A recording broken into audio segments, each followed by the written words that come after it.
Ito po'y kahit malamig na malambot pa rin. Ito po ang sikreto niyan. Hindi ko po kusina ha. Ito po'y kusina ng aking kapatid na nakatira sa Las Vegas at ako po'y dumadalaw lang. Na-requestan po ako na ako day magluto ng gariring kakanin. Syempre masaya ako kapag nakakapagluto ako sa pamilya ko at bihira lang naman po ako makadanaw din sa lugar nila sa Las Vegas So pasintabi na po kung nakita nyo na po ito dati. Mag-umpisa po tayo. Maghalo po tayo ng 3.5 tasa ng pulbos na bigas. Pagkatapos po niyan, isama natin ang 1 tasang puting asukal. Kalahating kutsaritang asin. Ang pangpaalsa naman 1 kutsarang baking powder. Dahan-dahan po nating ibuhos ang 2 tasa ng tubig. Haluin po natin yan hanggang sa matunaw ang ating harina at magkasama-sama ang lahat ng rekado.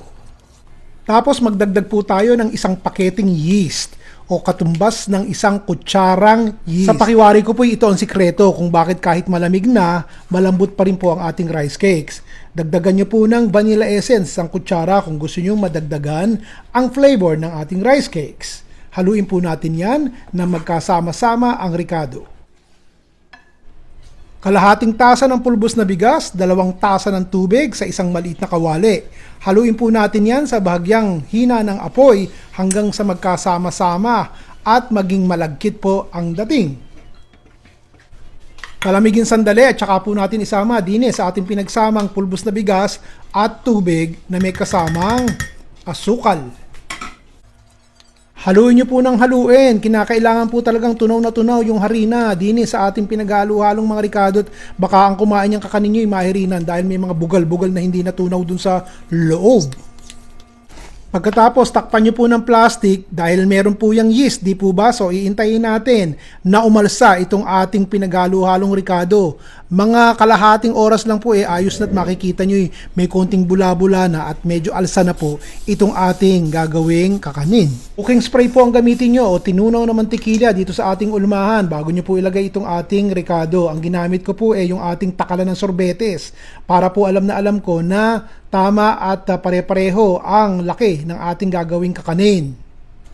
O ilagay nyo na po sa pasingawan. 2 anda po itong ating gagawin at medyo marami itong aking ginawang kakanin.